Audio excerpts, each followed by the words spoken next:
Amados, nós estamos na série de Gênesis, obrigada, querida.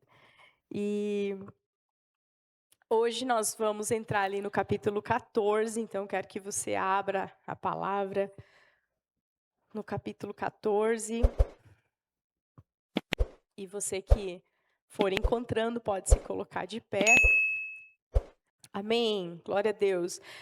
Nós vamos ler a partir do versículo 8, e vai ser uma leitura longa, então você não fica ansioso aí, tá? A palavra de Deus é boa, é sempre bom a gente ler, ela vai entrando, vai nos revigorando, mas eu quero te dar somente o contexto ali, antes de nós entrarmos no versículo 8.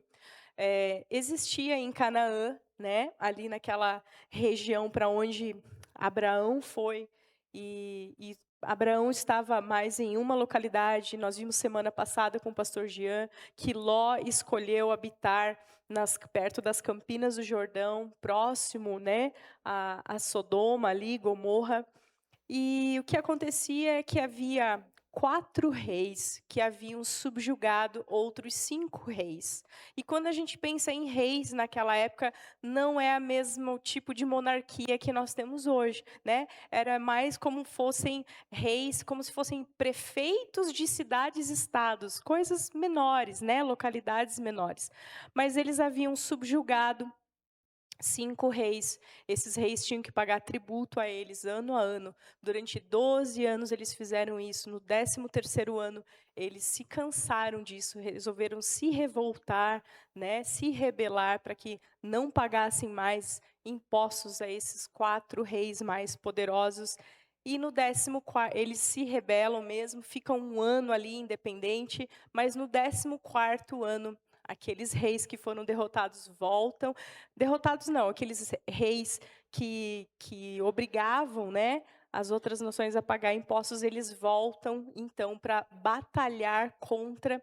E aí nós vemos Ló envolvido nessa batalha, e é onde nós vamos entrar nessa leitura. Amém, queridos? 8, vamos lá. Vamos ler na NVI, vocês podem acompanhar. Então, eu vou pegar aqui, só um pouquinho. Aí, já deu aqui, obrigada. Então, os reis de Sodoma, de Gomorra, de Admá, de Zeboim e de Belá, que é Zoar, marcharam e tomaram posição de batalha no vale de Sidim, contra Quedorlaomer, rei de Elão, contra Tidal, rei de Goim, contra Anrafel, rei de Sinar, e contra Arioque, rei de Elazar. Eram 4 reis contra 5. O vale de Sidim era cheio de poços de betume. Quando os reis de Sodoma e de Gomorra fugiram, alguns dos seus homens caíram nos poços e o restante escapou para os montes. Os vencedores levaram todos os bens de Sodoma e de Gomorra e todo o seu mantimento. Então partiram. Levaram também Ló, sobrinho de Abrão, e os bens que ele possuía, visto que morava em Sodoma. Alguém que tinha escapado veio e relatou tudo a Abrão, o hebreu, que vivia próximo aos carvalhos de Manre. O amorreu e irmão de Escol e Aner, que eram parceiros em um acordo com Abrão, né? Em outras versões diz que eles eram seus aliados.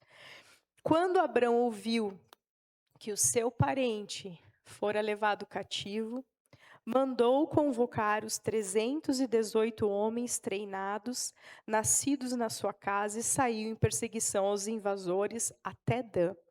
Durante a noite, ele dividiu os seus servos em grupos e atacou os invasores, perseguindo-os até Obá, ao norte de Damasco. Recuperou todos os bens e trouxe de volta o seu parente Ló, com tudo o que possuía, com as mulheres e as outras pessoas. Voltando Abraão da vitória sobre Quedorlaomer e sobre os reis aliados a ele, o rei de Sodoma foi ao seu encontro no vale de Safé, isto é, o vale do rei. Então, Melquisedeque, rei de Salém, trouxe pão e vinho. Ele era sacerdote do Deus Altíssimo e abençoou Abraão, dizendo: Bendito seja Abraão pelo Deus Altíssimo, Criador dos céus e da terra. Bendito seja o Deus Altíssimo, que entregou os seus inimigos nas suas mãos. Então Abrão lhe deu o dízimo de tudo. O rei de Sodoma disse a Abrão: dê-me as pessoas, pode ficar com os bens. Abrão, porém, respondeu ao rei de Sodoma: juro de mãos levantadas ao Senhor, o Deus Altíssimo, Criador dos céus e da terra, que não aceitarei nada do que pertence a você, nem mesmo um cordão ou uma correia de sandália, para que você jamais venha dizer: eu enriqueci a Abrão. Nada aceitarei, a não ser o que os jovens comeram e a porção pertencente a Ner, Escol e Manre, os quais me acompanharam, que eles recebam a sua porção. Amém. Vamos orar? Amém, Senhor. Obrigada pela tua palavra, Senhor, que é lâmpada para os nossos pés, Senhor. Ilumina os nossos caminhos, Pai.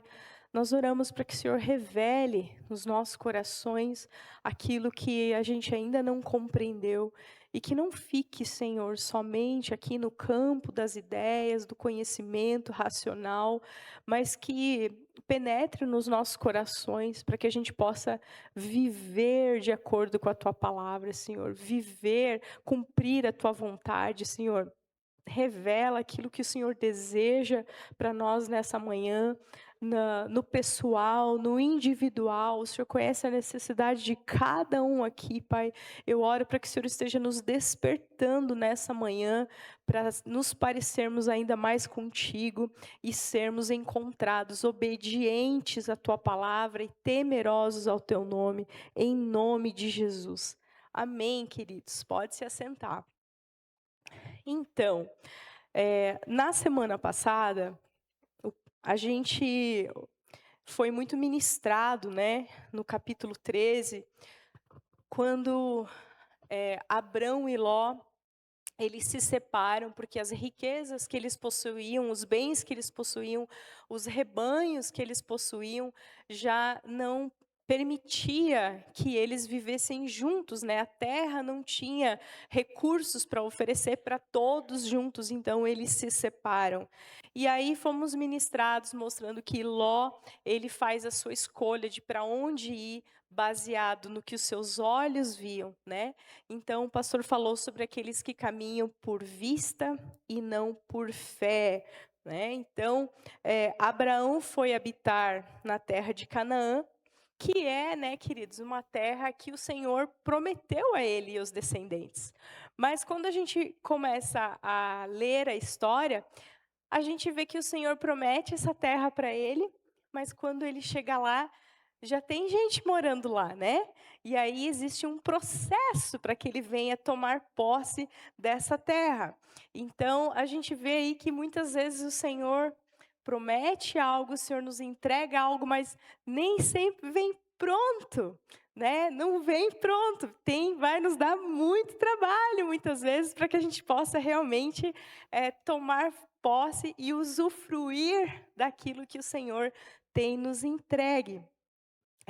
E aí a gente vê que Ló vai morar então nas cidades da Campina. A palavra diz que ele vai armando as suas tendas até Sodoma. Ele vai habitar nas redondezas de Sodoma. E é interessante porque o versículo seguinte diz, o Senhor deixa bem claro, é algo que ele quer ressaltar, dizendo: ora, os moradores de Sodoma eram maus e grandes pecadores contra o Senhor, né? Então, Deus promete dar a terra, depois que eles se separam, Deus reafirma essa promessa para Abraão, reafirma que ele seria herdeiro daquela terra, e Deus dá um comando para ele. Deus diz: levanta e vai percorrer a terra. E aí nós vemos Abrão agindo. Ele levanta e ele então muda o seu lugar, ele vai mudar as suas tendas, ele vai morar nos carvalhais de Manre, né? E ali ele edifica um altar. Também não é a primeira vez que ele edifica um altar, mas ele faz isso. Então, nesse capítulo a gente vai ver o tamanho do problema em que Ló se envolveu, porque ele escolheu habitar em um lugar que veio a se revelar como um lugar muito errado, uma escolha muito ruim. E eu acredito que nós temos muito a aprender aqui com as vidas de Abrão e com a vida de Ló, né. E a primeira coisa que eu quero chamar a nossa atenção nessa manhã, meus irmãos, é com relação à espiritualidade viva de Abrão, sabe. Quando nós lemos essa narrativa, nós vemos que Abrão, ele vivia de encontros em encontros com o Senhor, de altar em altar. Sabe, irmãos, naquela época não existia tabernáculo, não existia templo como centro de adoração ao Senhor, muito menos sinagogas. Mas Abrão, ele encontrou uma forma de prestar adoração ao Senhor e de invocar o nome do Senhor. E isso já tem que chamar a nossa atenção, porque ao passo que a gente vê Abrão de encontros em encontros com o Senhor, experiências em experiências com o Senhor, de altar em altar, de adoração em adoração, nós olhamos para Ló e nós vemos ele tomando as suas decisões baseadas naquilo que os seus olhos viam. Não há menção de Ló buscando a Deus, nem levantando um altar, nem invocando o nome do Senhor. E aí eu fiquei pensando que, e nós, né? E se fosse para nós pararmos e contarmos um pouco da história da nossa vida? Porque se Abrão fosse contar a história da vida dele, ele ia dizer: olha, eu estava em tal lugar, aí o Senhor me apareceu, disse que era para eu sair de Ur dos Caldeus, aí eu saí e tal. E aí depois o Senhor me apareceu de novo, falou que ia me dar essa terra, ele falou para eu ir levantar e percorrer a terra, então eu percorri a terra, depois eu fui morar em tal lugar. Existe uma trajetória, existem vários momentos em que o Senhor estava dando direção clara, ele se movia ali conforme ele ia se encontrando com o Senhor. Mas e as nossas vidas, né? Baseado em que nós temos vivido e nos movido? Nós estamos morando hoje por quê? Onde nós estamos hoje? Por que estamos ali? Quem nos deu essa direção? Onde nós estamos trabalhando hoje? Por que estamos ali? Tomamos essa decisão com base no quê, né? Será que nós temos narrativas, né, histórias de encontros com o Senhor, envolvendo decisões importantes da nossa vida para nós contarmos, como Abraão tinha, né? As nossas decisões, elas estão sendo baseadas nesse nosso relacionamento com o Senhor, nos direcionamentos vindos do Senhor, ou será que nós vamos vivendo simplesmente baseados naquilo que nós achamos melhor, que nós pensamos ser o melhor para a nossa família? É importante que a nossa história, amados, que ela seja recheada dessas direções do Senhor, né? Nós temos muitas histórias para contar de momentos chaves da nossa vida, envolvendo decisões importantes e que foram baseadas em momentos de oração, encontros com o Senhor, respostas do Senhor, palavras proféticas, sonhos, né? Então isso tudo é muito importante. Isso vai revelando se a nossa espiritualidade ela é viva, ela é real. Amém? Você está entendendo? Amém. E eu também pensei, né, que diferentemente da época de Abrão, hoje nós temos igrejas, nós temos dezenas aí de em casas, né, grupos pequenos para estimular a buscar o Senhor, viver em comunhão, um cristianismo verdadeiro. Nós temos oração aqui na igreja, terças e quintas, às 5:30 da manhã, para te encorajar e oportunizar você a buscar o Senhor. Temos nas quartas-feiras à tarde também o culto de oração das mulheres. Então, hoje nós temos muitas oportunidades e incentivos para buscar o Senhor. Mas ainda assim, há quem fuja de buscar o Senhor, né? Abraão não tinha facilidades, mas ele encontrou uma forma de buscar o Senhor. Hoje nós temos muitas facilidades e ainda assim há quem fuja de buscar o Senhor. E desde o Éden, nós vemos o Senhor buscando resgatar o homem fujão, não é mesmo? Então, o segundo ponto que eu acho importante nós observarmos é que Abrão, ele não apenas tinha os encontros com o Senhor, esses momentos importantes, e ele não vivia somente de altar em altar, mas Abrão se movia após os encontros com o Senhor. Abrão reagia, Abrão obedecia. Abrão, a palavra diz que ele dizia o Senhor dizia para Abrão, sai, ele saía. O Senhor diz, levanta, vai percorrer a terra, ele levanta e vai, muda sua tenda de lugar. Então, há sempre um movimento depois desses encontros. Uma ação após os encontros com o Senhor. Enquanto isso, Ló continuava se movendo pela sua própria vontade, né?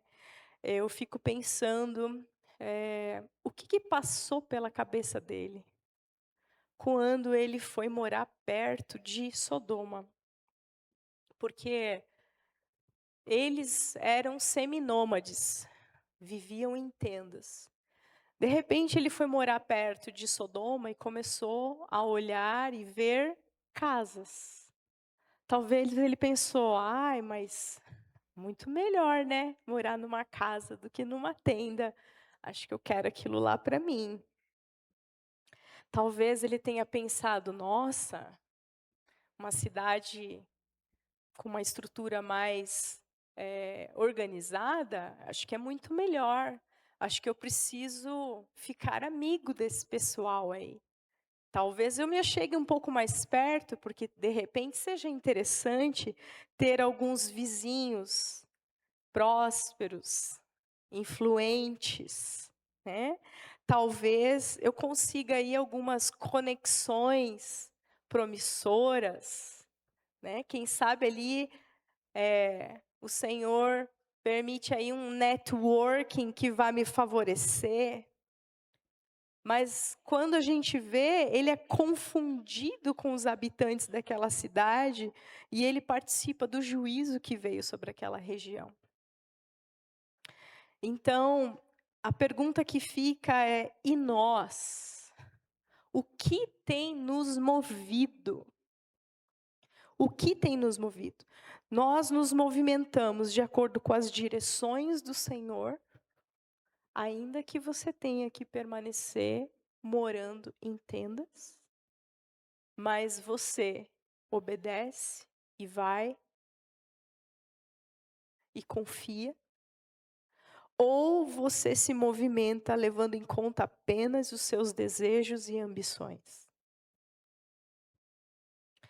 Há muitos que professam uma fé que parece existir somente na sua cabeça e na sua boca, que não afeta a sua vida prática. Sabe, queridos, eu não sei realmente se isso é fé. Para mim, isso parece mais um tipo de otimismo, né?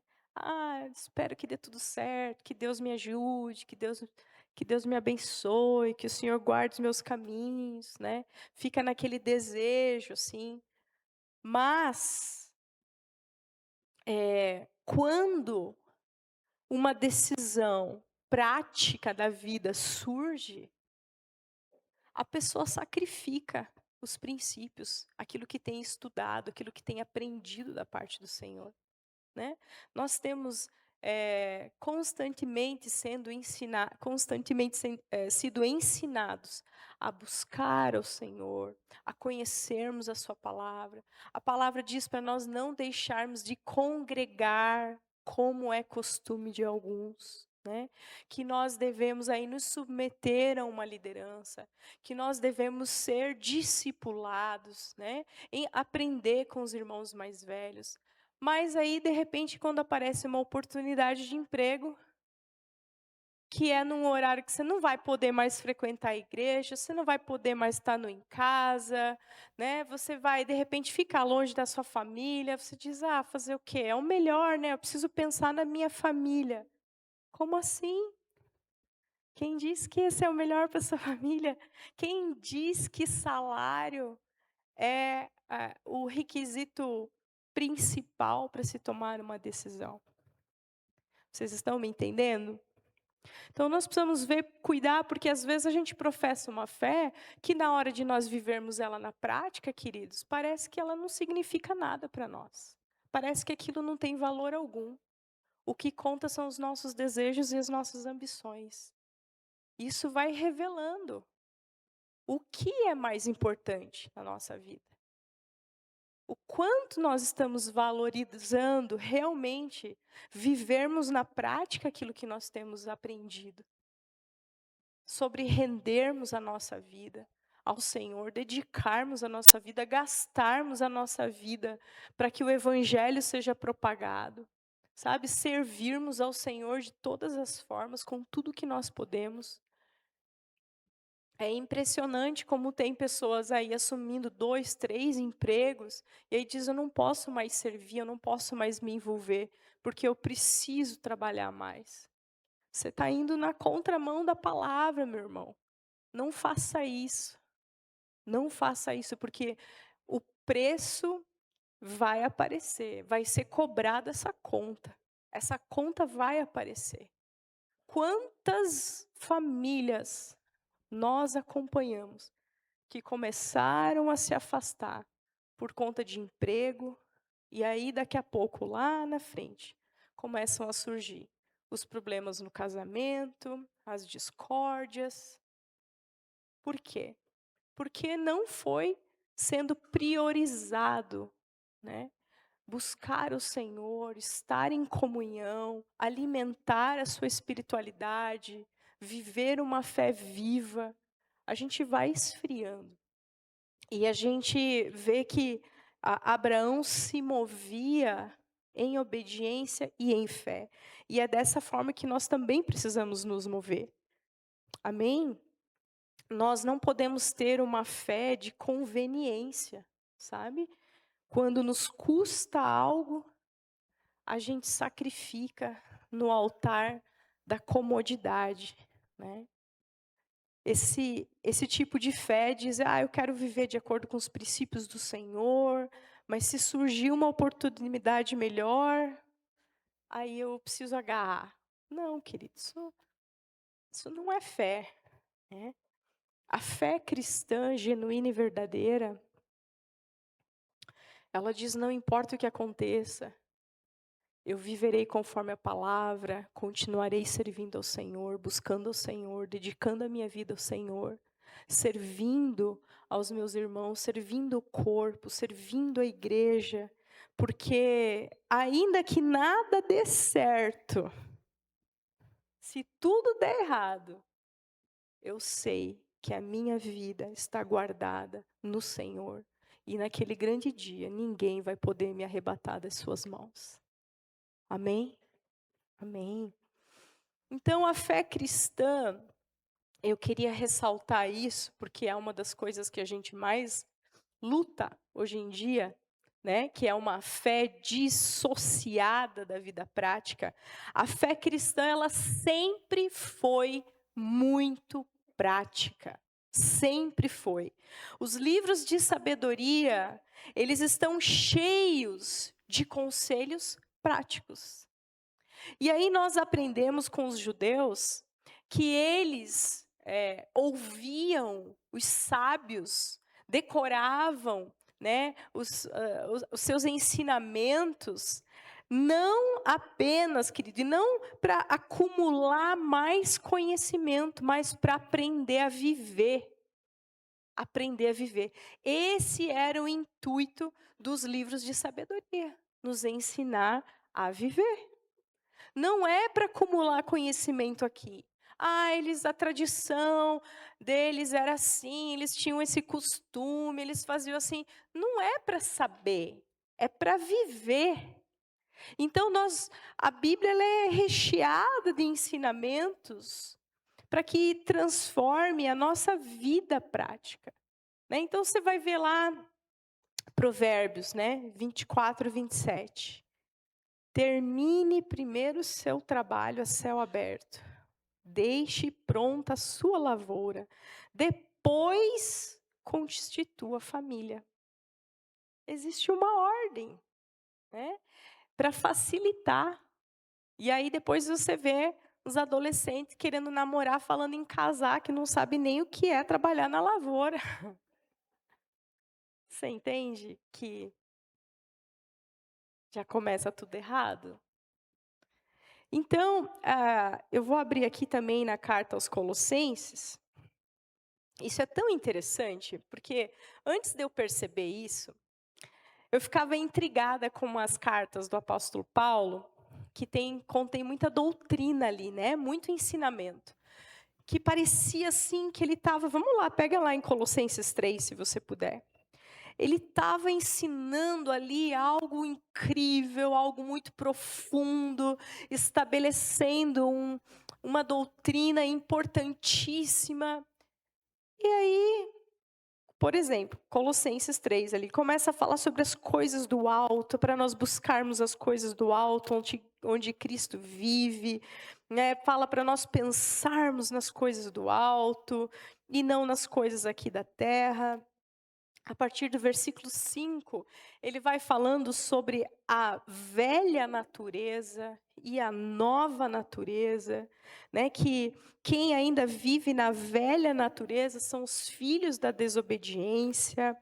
Fala para a gente se revestir da nova natureza, né? Você pode ficar meditando nisso aqui é profundo.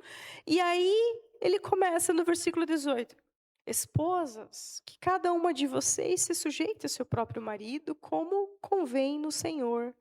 Maridos, que cada um de vocês ame suas esposas e não a trate com amargura. Filhos, em tudo obedeça aos seus pais, pois fazer isso é agradável diante do Senhor. Pais, não irritem os seus filhos, para que eles não fiquem desanimados. Servos, obedeçam tudo. Ou seja, ele estabelece a doutrina. E aí ele já parte para a prática. Olha, uma vez que a gente se despiu dessa velha natureza, uma vez que nós nos apossamos dessa nova natureza, o Senhor mudou a nossa natureza. Agora nós não agimos mais de acordo com os desejos da carne, mas nós somos inclinados pela vontade do Espírito. Agora, esposas, vamos lá para a prática, dentro de casa. Isso tem que afetar maridos, a vida de vocês. Filhos, agora vocês precisam se comportar assim. Servos, agora vocês precisam se comportar assim. Então você vê a sabedoria na prática. Imediatamente, né? No mesmo capítulo aqui. Então, é muito triste quando nós encontramos pessoas que se intitulam cristãs, né, que dizem crer na palavra, mas que quando nós vamos conhecer a prática da vida, é assustador. A forma como fazem negócios, a forma como escolhem os relacionamentos, a forma como se relacionam com as pessoas, como vão escolher futuros cônjuges, o que leva em consideração onde vão morar. É assustador. Parece que não existe princípio que vai nortear as decisões. Parece que é só Não sei, é uma coisa esquisita, mas para mim não é fé. Porque a fé é aquilo que norteia as nossas vidas. A palavra é aquilo que direciona as nossas vidas, né? E precisa ser assim. Então, amados, a gente vê Ló sofrendo para viver a sua espiritualidade na prática. Eu quero que você abra comigo 2 Pedro 7, 2 Pedro capítulo 2, 7 e 8.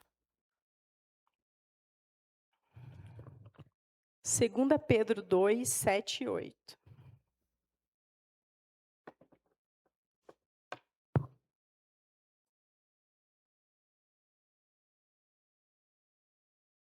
Vejam só que interessante esse texto. Esse texto está falando para nós tomarmos cuidado, porque o juízo de Deus, ele não é exercido somente naquele grande e terrível dia, o juízo final. O juízo final, ele é final porque ele é o último, ele é o derradeiro. Mas o Senhor já vem executando os seus juízos desde a antiguidade. Né? O dilúvio foi a execução de um juízo. A destruição de Sodoma e Gomorra foi a execução de um juízo. Então, ele está falando para nós cuidarmos com isso. Veja lá 7 e 8. Diz assim: se ele livrou Ló, olha o que fala dele, homem justo, que era oprimido pela devassidão dos que não tinham princípios morais. Esse justo que vivia entre eles era atormentado na sua alma justa, dia após dia, pelas transgressões que via e ouvia.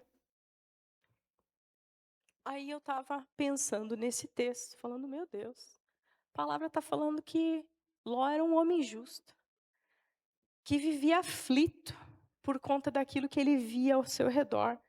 E eu fiquei me perguntando, o que Ló estava fazendo lá? Quem que obrigou ele a ficar lá? Quem que mandou ele morar lá? Quem que mandou ele permanecer lá?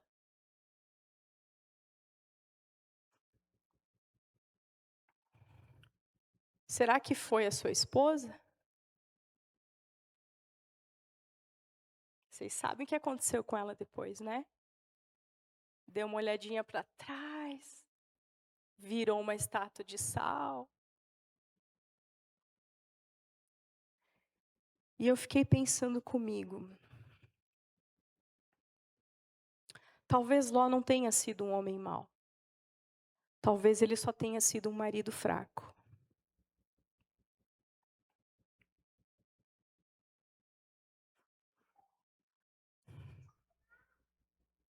Eu fico pensando que talvez, por ele não querer se indispor com a sua esposa, ele a perdeu para sempre. E é triste, queridos, quando nós lidamos com famílias disfuncionais, né? Que os papéis estão trocados. Fica o alerta para nós, porque ele não precisava ficar lá sofrendo, né? Ele podia sair de lá.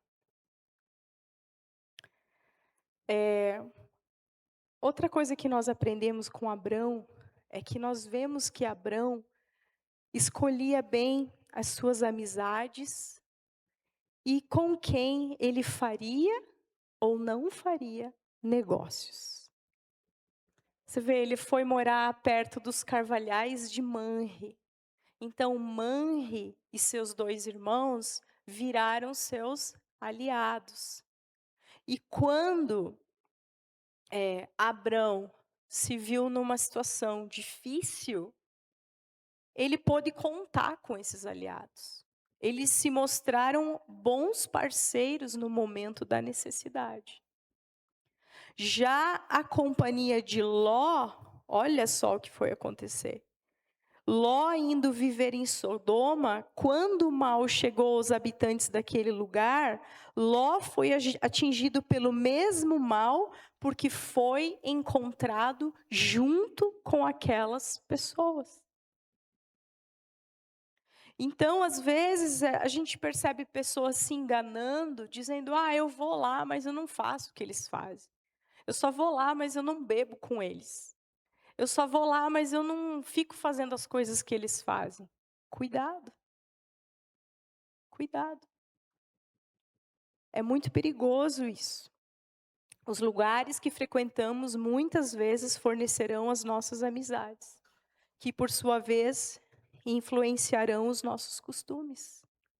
Onde você tem escolhido viver, trabalhar, ter tempo de lazer, criar a sua família?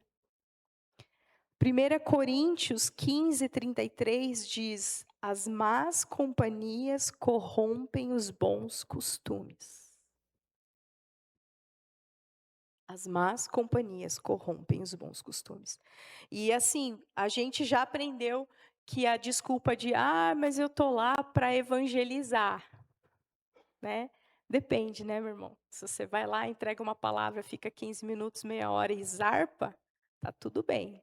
Agora se você fica lá, se você se demora, e a gente aprende com o Salmo 1, versículo 1, que diz assim: "Como é feliz aquele que não segue o conselho dos ímpios, não imita a conduta dos pecadores e nem se assenta na roda dos zombadores". Esse assentar é aquele bem-aventurado aquele que não se demora. Sabe naquelas rodas de conversa, naqueles grupos de WhatsApp. Bem-aventurado aquele que não se demora por ali, porque é muito perigoso. É muito perigoso. Na hora que vier o juízo, nós podemos ser encontrados juntos, mesmo que não estejamos fazendo o que fazem, mas estávamos juntos. E ali não é o nosso lugar. Amém? As nossas amizades nos aproximam ou nos afastam do Senhor. Cuidado. O Senhor é longânimo, mas também justo. Se você está em um emprego onde a trapaça, o engano, a imoralidade é real, incentivada, sugerida e até requerida, o que você ainda está fazendo ali? Ali não é o seu lugar. Ali não é. Veja que, sabe, queridos, Abraão escolhe os seus amigos e também escolhe com quem ele não vai fazer negócios. Quando ele está voltando, né, porque ele consegue resgatar Ló, e aí a gente precisa perceber a graça de Deus, o poder de Deus, a misericórdia, a bondade de Deus. E ele está retornando, o rei de Sodoma aparece para ele e diz: pode ficar com os bens, me entrega as pessoas. Mas a resposta que Abraão dá, ele está querendo mandar um recado: eu não quero ter nada a ver com você. Fique com os teus bens. Eu não quero uma correia de sandália. Está dizendo: a minha prosperidade não depende desse tipo de vínculo. A minha prosperidade não depende dessa fonte. Eu vou confiar, continuar confiando no Senhor. Nós não podemos negociar os nossos princípios em prol da nossa prosperidade. Nós precisamos continuar confiando no Senhor. Cuidar com quem nos relacionamos, cuidar com quem negociamos. Amém, queridos? Você está entendendo? Por último, eu queria trazer um pouquinho dessa percepção a respeito da bondade do Senhor. Porque a bondade do Senhor, ela permite que a gente passe por sofrimentos, para que a gente se dê conta das nossas decisões erradas, daquilo que nós fizemos que não foi legal. E passando por esse sofrimento, o sofrimento vai nos conduzir a um arrependimento e a uma mudança de atitude. Então isso, queridos, é sinal da bondade do Senhor, para que a gente mude de atitude antes dele executar os seus justos juízos. Nenhum de nós consegue imaginar o que passou na cabeça de Ló quando isso aconteceu com ele. Imagina, gente, imagina. Todos os seus bens foram saqueados e ele e a sua família foram sequestrados. O que você estaria pensando? Eu estaria desesperada. Ele talvez estivesse pensando, aqueles reis, eles eram sanguinários. O texto fala que eles já tinham ali guerreado contra outros povos, povos de gigantes. Ele poderia pensar, será que eles vão nos matar? Será que eles vão nos torturar? Será que eles vão violentar as nossas filhas? Imagina a cabeça de Ló, o desespero. Mas aí existe alguém intercedendo por ele. Existe alguém que está ali batalhando por ele, né? Quantos de nós agora ali, né, já precisou enfrentar situações complicadas para socorrer um amigo ou um familiar insensato, né? Abraão se coloca ali como um resgatador, vai buscar, consegue resgatar, resgata Ló, resgata os seus bens, né? Volta com todos eles. E a gente poderia pensar assim, meu Deus, que manifestação da bondade do Senhor.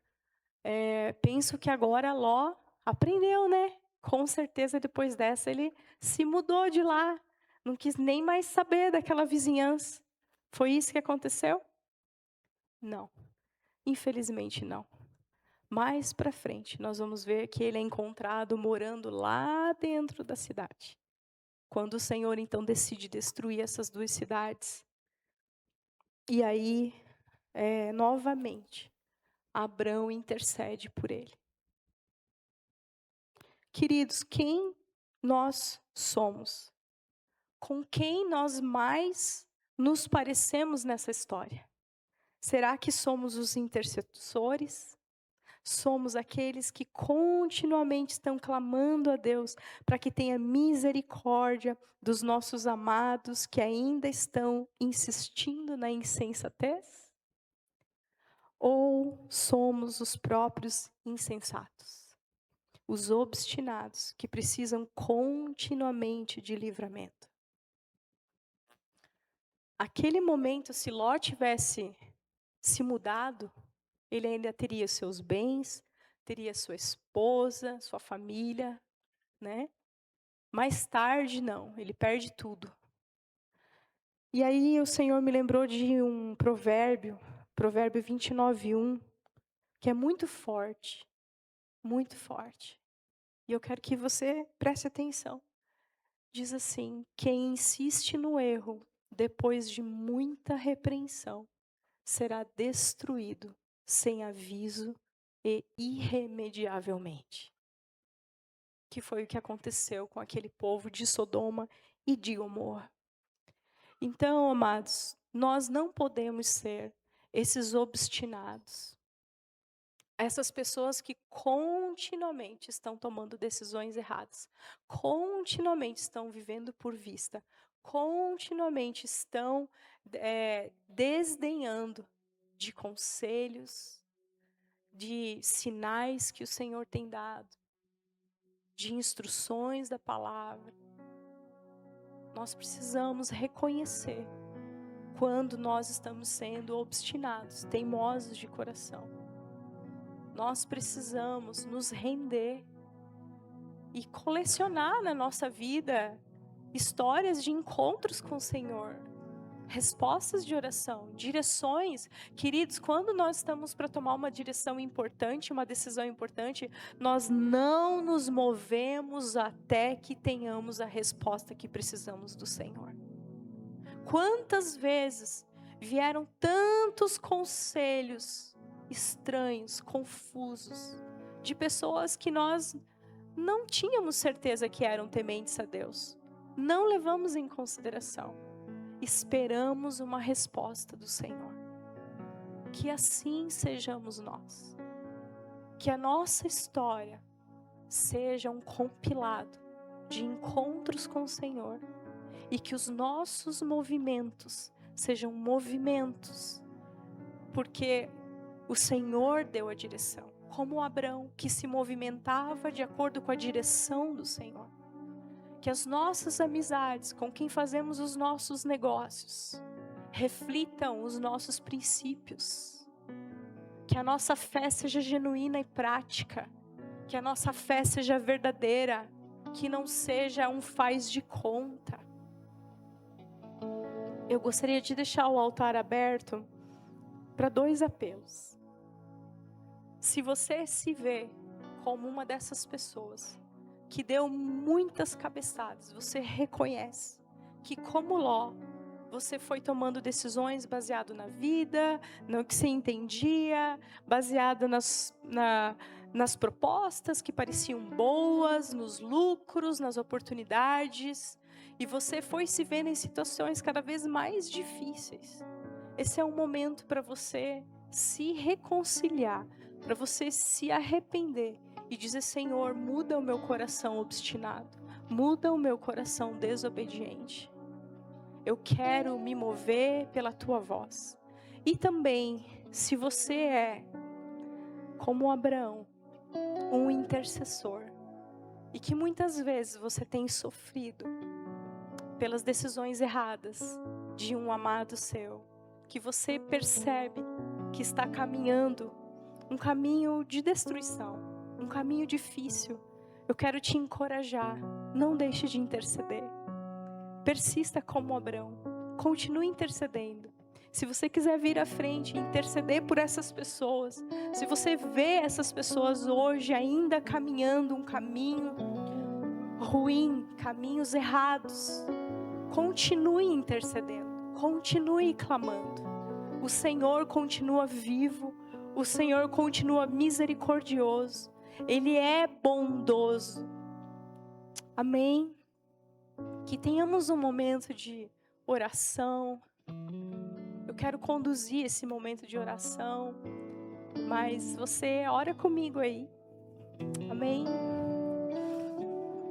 Ah, Senhor, Pai, quantas pessoas conhecemos, Senhor, de uma fé teórica, Senhor, uma fé somente da boca para fora, Pai. Pessoas que não levam em consideração a sua palavra, as suas direções já tão claras, Senhor, e vão se enroscando em lugares, com pessoas, com negócios tumultuados, confusos, Senhor. Nós oramos para que essas pessoas sejam despertadas. Nós oramos por corações quebrantados, Senhor. Oramos, Senhor, para que elas venham a se arrepender verdadeiramente, Senhor, verdadeiramente. Para que parem de viver uma vida independente, mas que comecem a viver na dependência do Senhor, na dependência dos encontros com o Senhor, na dependência das direções do Senhor. Oh, Senhor, em nome de Jesus, Pai, ajuda essas pessoas a entenderem que a Tua vontade é boa, perfeita e agradável. E que o Senhor permite tantas coisas, Senhor, para que o nosso relacionamento se aprofunde ainda mais. Momentos de espera, momentos de provação, não significa momentos de ausência da Tua presença, mas momentos de uma maior dependência, Pai. Senhor, também colocamos diante do Senhor cada intercessor que tem sido coluna, que tem ali feito o papel, Senhor, como Abrão, Senhor, que tem clamado por familiares, por amigos, por vizinhos. Como é triste, Senhor, nós testemunharmos decisões ruins, escolhas ruins, já ficamos na expectativa dos juízos. Mas hoje nós queremos clamar: continua tendo misericórdia, Senhor. Continua tendo misericórdia. Atrai-os para perto de Ti, salva-os, Senhor, salva-os deles mesmos, salva-os de si mesmos, salva-os, Senhor, do seu orgulho, salva-o, Senhor, da sua independência, salva-o, Senhor, dos seus pecados. Sabemos que foi para isso que Cristo morreu no madeiro, para nos salvar de nós mesmos, nos salvar dos nossos pecados. Continua fortalecendo esses intercessores, Senhor. Continua, Pai. Ajuda-nos, Senhor, a perseverarmos até vermos a salvação do Senhor, em nome de Jesus. Amém. Amém, queridos. Amém. Louvado seja o nome do Senhor. Deus é bom. Ele é bondoso. Ele é misericordioso. Ele é fiel. Aleluia. Glória a Deus. Que palavra poderosa, gente. Quero convidar você a ficar de pé, então, para nós orarmos, encerrando esse momento nessa manhã. A gente encerra um momento, mas a gente inicia a semana debaixo dessa direção, debaixo da palavra de Deus que nos chacoalha. E que palavra poderosa hoje. Que palavra poderosa podermos olhar para dentro de nós com profundidade e encontrarmos aquilo que o Espírito quer nos imprimir. Então, que a minha oração, a tua oração, a nossa oração se una a pedirmos para que Deus faça a vontade dEle nas nossas vidas. Pedimos para que Deus opere em nosso coração e nos mostre o lugar ainda maior de intimidade. Em nome de Jesus, sabe, querido, eu sinto que essa série de Gênesis, ela está nos levando, nos convocando para o lugar secreto. Está nos convocando para o lugar de intimidade com Deus. Está nos convocando a buscarmos a face do Senhor, para que Ele possa falar a nossa vida e nós de fato obedecermos a Ele. Então, que nessa semana você seja desafiado a fazer do teu lugar secreto na presença do Senhor com mais qualidade, com mais tempo, com mais intencionalidade, com mais leitura bíblica, com mais oração, em nome de Jesus. Se você está num marasmo espiritual, meu irmão, bota o teu despertador às 5 da manhã, chega aqui terça-feira, quinta-feira, às 5:30 da manhã, vamos orar junto, vamos orar junto. Pastor, mas está frio, mas não está, talvez não esteja tão frio quanto está o teu coração, e o Senhor nessa manhã está querendo esquentar, aquecer o teu coração com a presença dEle, mas é necessário você tomar um passo de fé, dar um passo em direção à presença dEle, para que Ele se faça presente na tua vida. Eu vou gastar gasolina, pastor, gaste gasolina, gaste gasolina. Eu vou dormir menos, durma menos. Mas o Senhor seja engrandecido na tua vida, que Ele seja o início do teu dia, que Ele seja o início da tua jornada, para que quando Ele precisar falar ao teu coração, você esteja com o coração amolecido, pronto para obedecer os sinais, o direcionamento, na sensibilidade da direção dEle. Em nome de Jesus, vamos orar? Vamos orar para encerrar. Pai amado, obrigado por esse tempo, Senhor, obrigado por essa palavra, obrigado, Senhor, porque o Senhor tem nos convocado a esse lugar. Ah, Senhor, nós queremos responder a Ti, Senhor, nós queremos responder a Ti, que nessa semana, ao longo das nossas manhãs, do nosso dia, o Senhor seja, Deus, entronizado em nosso coração, para que nós estejamos nos derramando na Tua presença, e sim, Senhor, podendo ouvir a Tua voz, ouvir a Tua direção, ouvir, Senhor, o caminho que Tu tens já aplainado para nós, Deus. Nos ensina, Senhor, a discernirmos a Tua voz dentre todas as outras vozes. Nos ensina, Senhor, a ouvirmos a Tua voz, dentre os momentos, as tendências, o que está nos chamando de um lado, do outro, ou nós mesmos, Senhor. Que a nossa própria voz se aquiete, para que a Tua voz se faça real. Nos abençoe, nos guarde, nos conduza, Senhor, nas vitórias dessa semana, diante da Tua presença. Oh, Senhor, em nome de Jesus, que as nossas dificuldades, as nossas enfermidades sejam tocadas pelo Senhor nessa semana e possamos, Senhor, sairmos, Deus, vitoriosos lá do outro lado, Senhor, porque o Senhor foi à frente batalhando por nós e nós pudemos ouvir a Tua direção. Tu és o nosso general nas batalhas. Tu és, Senhor, aquele que vai adiante de nós aplanando o caminho, soterrando os vales, Senhor, aplanando os montes. Tu és aquele que vai diante de nós, Senhor, e que essa semana seja uma semana de dependência do Senhor para cada um aqui dessa casa. Nós te pedimos e desde já te agradecemos, pois sabemos que o Senhor fará infinitamente mais, no nome precioso de Jesus. Amém e amém. Deus te abençoe, meu irmão, minha irmã. Tenha um fim de semana muito especial.